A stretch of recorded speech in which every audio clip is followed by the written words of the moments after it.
All right, party people, here we go. As you can see, I made my initials on my piece of paper. Okay, I did it in Sharpie, and just like everything else, I'm going to be using a Sharpie marker so that you can see everything better. Okay, than if I drew it with a pencil, because those pencils, they always show up a little light. Okay, so here are my two big initials. Do they take up the entire piece of paper? Very, very, very, very close. Now, I said before, we're going to try and break these spaces up to create little areas. So I'm going to take out another handy dandy Sharpie marker so I can break these areas up. I'm not really going to think too much about it. I'm just going to try and create some interesting parts throughout my project.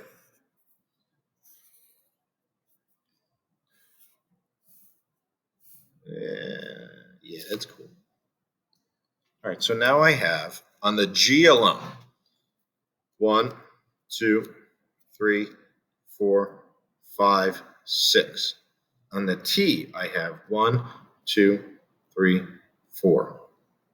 Okay, so that's 10 total sections that I can create my patterns in. Okay, now you are going to see information that looks like this. This is my hard copy. Okay, you're going to see it in a different way because it's all going to be online, so you're going to see the individual pictures. But all of these, they go step by step. So if I were to pick this pattern, the first step would be to draw this squiggly line.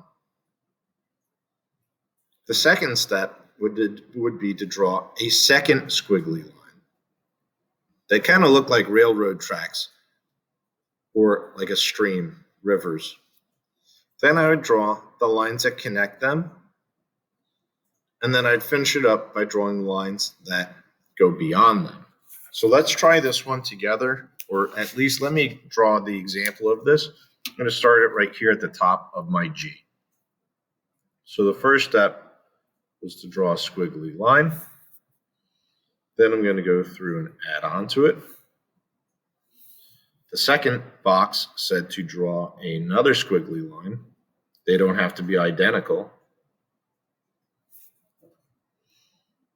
The third step said to connect them with curved lines.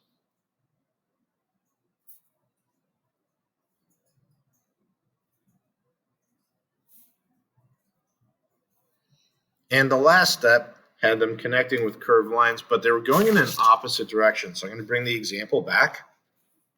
Curved lines are going this way, like the letter C. The curved lines above are going the opposite direction, and on the bottom, they're going in the opposite direction. So now I have to go this way.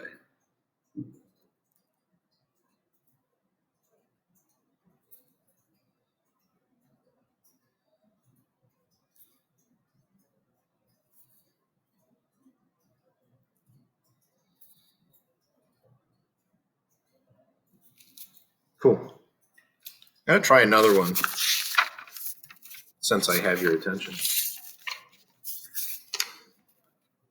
This is a good one. It kind of looks like a woven basket.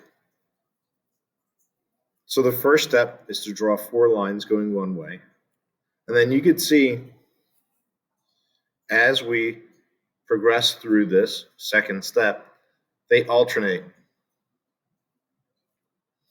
And then all we're doing here in the third and fourth step is we're alternating, but to the right and to the left.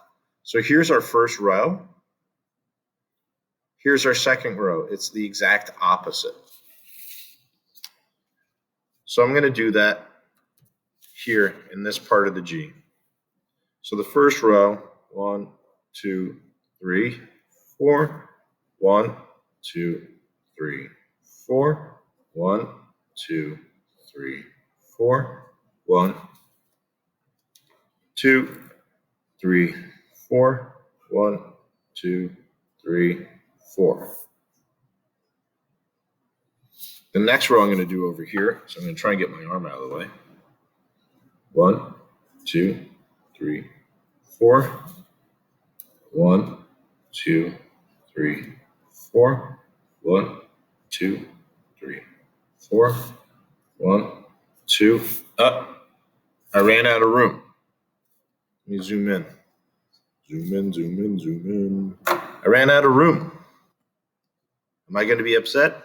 No. Because that's just part of a pattern. This is just like a little cutout of this pattern. Okay, so we can't see it. That's fine. 1, 2, 3. That's perfectly fine. We're going to get as much in as possible. Okay, think of it as a piece of a pattern that's on like a blanket, or if you have wallpaper at home, if that's still a thing. When I was your age, I had a lot of wallpaper. Wallpaper was really big in the 80s and 90s. Ugh. Anyways, I digress.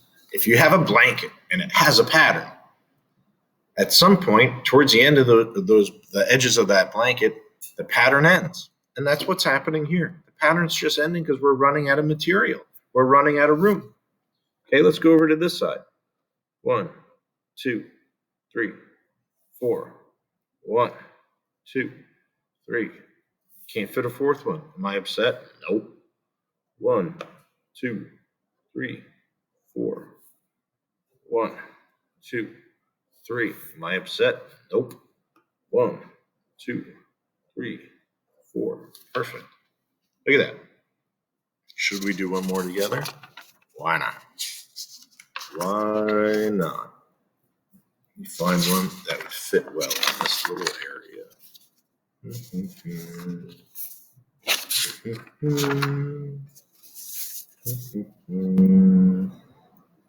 I'm going to do one. I'm going to skip this part. I'm going to do one here. Actually, you know what? No, I got a good one. Here we go. Start with the square. Coming off of each corner, I'm going to make a curve.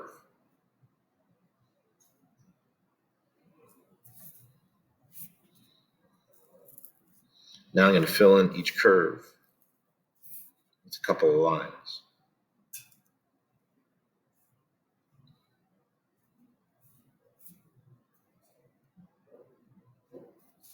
Nice.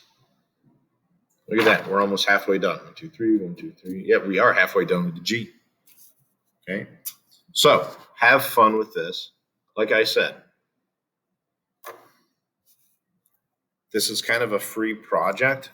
Meaning if you have other patterns, if you find other patterns online, Google Zentangle. I'll write that down for you so you know how to spell it. If you find things that you like, try and fit them in. Okay. If you don't like some of the patterns that I've given to you, I've provided, that's okay. Okay. Try and find something else on your own. Okay. I can't wait to see how this turns out for you. Okay. And like I said, this should just stay with a pencil and eraser, but if you want to trace it, that's perfectly fine. If you want to even go 2 steps further and trace it and color it in, that always does make it look better. But I'm really intending on this just to be a black and white kind of picture. Okay. So have fun. Can't wait to see how we do.